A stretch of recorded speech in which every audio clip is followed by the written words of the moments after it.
Well, give you a little bit of a background in myself.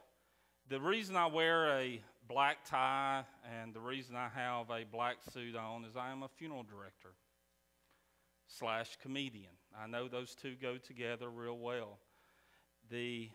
But part of my job is I get to go to different places and visit different folks, and I get to find funny things out, and I get to see funny things, and I get to bring it back to people and share with them the importance of laughter. God's given us that laughter to make us feel better.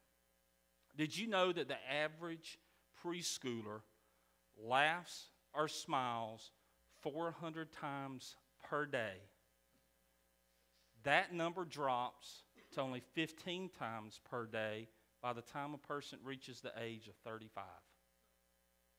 That's a big difference. We lost laughter. Somewhere between being a preschooler to being an adult, we lost the gift of laughter. How to take things every day and laugh. No, we let stress get to us. We let our daily routine get to us. And we need to learn how to laugh more. And tonight, that's one thing that I'm going to show you and that's one thing that I enjoy doing, is going around and speaking to different groups and speaking to different businesses and telling them and showing them how to take laughter and make your day better. If I asked everyone in this room tonight, which one do you listen to in the mornings? Do you listen to a radio talk show host and news network on the radio? Do you listen to just music on the radio? Or do you find something on the radio that makes you laugh every morning on your way to work? Most people says that they listen to everything but laughter.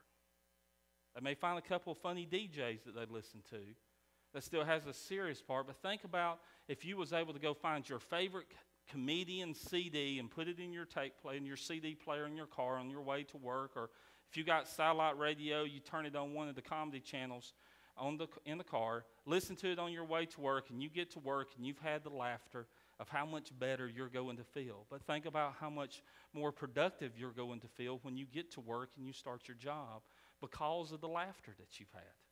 It puts you in a better mood. Your mood comes out to everyone else. But I knew everything, and I wanted to work at the funeral home. But then they decided they're going to put me working a funeral.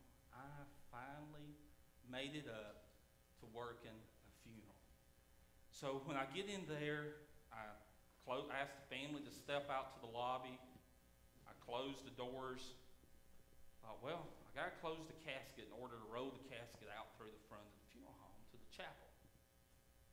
So I go in, I pull the hinge down, and I just close the lid. Well, I didn't know how to close the lid. I've never closed the lid of a casket before, so I figured it was just like closing the car door. So I just slammed it shut, and as soon as it came down, I heard boom. I thought, oh man. So I raised it up, make sure I didn't wake her up, and I raised it up, and I knocked her glasses off right here to the edge of her nose. I thought, oh. So I thought, well, I've got to lower the casket down somehow. I've got to get it lowered down. So I took the flowers off of the casket.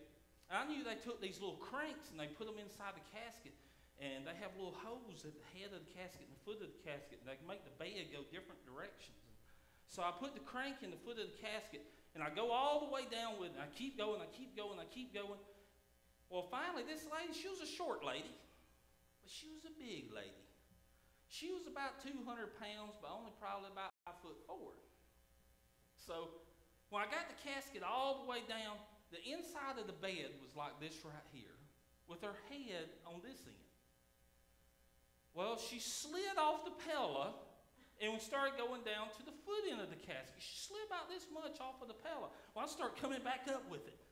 Thought, now I've got to get this lady back up onto the pillow, because that's not going to look right. And they opened up the casket, and the lady, her mama's off of the pillow. So I tried to reach in and grab a hold of her.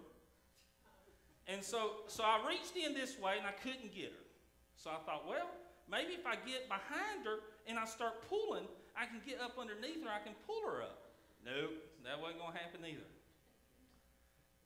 So the 16-year-old thought happened, and I thought, you know, if I could get up over her, I could really reach down up underneath her, and I could use more of my muscles to actually pick her up. So I thought, well, look for a chair. So I got a chair, and I put it up right next to the casket, closed the foot into the casket, and then I got up on the casket like this. And I'm straddling the casket, the foot end of the casket. I'm like, now I can reach down and I can get up underneath her. So I got down, I got up underneath her, and as soon as I reached down, I finally got my hands wedged up underneath her. I heard, Kevin! And then all of a sudden, about that time, I fell face first on top of the dead lady inside the casket. And my manager had to get me off of the dead lady and help me pull the lady up onto the pillow. Well, I had a graveside service one time, and some of your old cemeteries in Alabama has the graves that are inside cow pastures. And they put up these barbed wire fences around the grave, and then they put up the barbed wire fences around the cow pasture. Well, we had one of those one day. The grave was right next to where the cow pasture is, the fence is for it. The preacher's wound up, and I've got the family sitting there, and we got the casket there, and the beautiful casket spray laid out across the casket. And the preacher's set up, and he's singing, he's talking, and he's telling the story, and he's preaching, and he's giving his sermon to the people. And the whole time during all of that, I watched this cow come through the cow pasture. And it keeps coming closer and closer. You know, one thing they never teach you in mortuary school is how to get a cow away from a graveside service. That thing was never covered about how to get a cow away from a graveside service. So I didn't have a clue how to move a cow.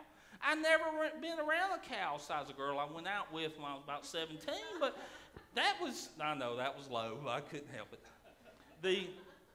And here comes the cow, and he sticks his head through the fence.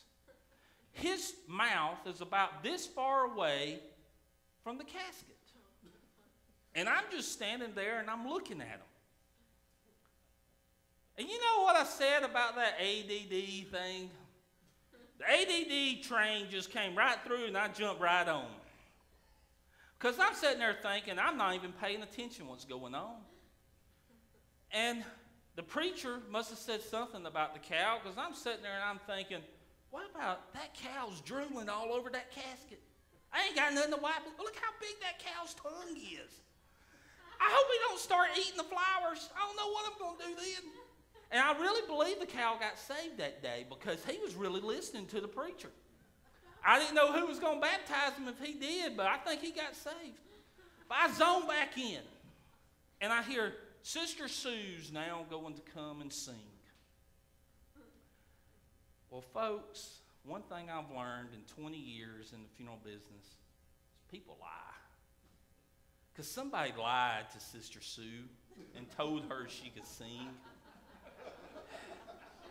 The cow, he's still got his head through, and he's watching everybody. And still drooling over the casket like he had no manners. Like he was raised out in a barn or something, you know. And then here, Sister Sue gets up to sing. Well, Sister Sue, he says, Sister Sue's going to come up and sing Amazing Grace. We hear Sister Sue, we hear her that first high note. She goes, amazing. And at the same time, I hear, murr. Sister Sue was in the spirit because Sister Sue's eyes were closed and the cow singing with her the whole entire Amazing Grace. I look over at the family and I'm thinking, how am I going to handle this one?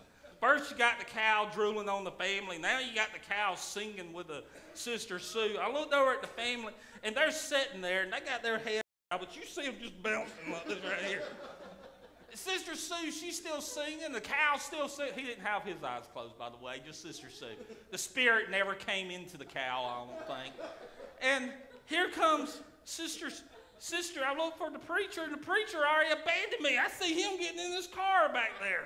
My challenge to everyone is to every morning, when you get in your car and you get to go in first thing in the morning, find something to laugh about. You have children, don't spend so much time trying to be their best friend. Don't spend so much time trying to be so harsh on them. Sit back sometimes and just listen to kids play. Sometimes just sit back. There's a reason why children, that preschooler laughs or smiles 400 times per day. So tomorrow, find a way to laugh. Thank y'all.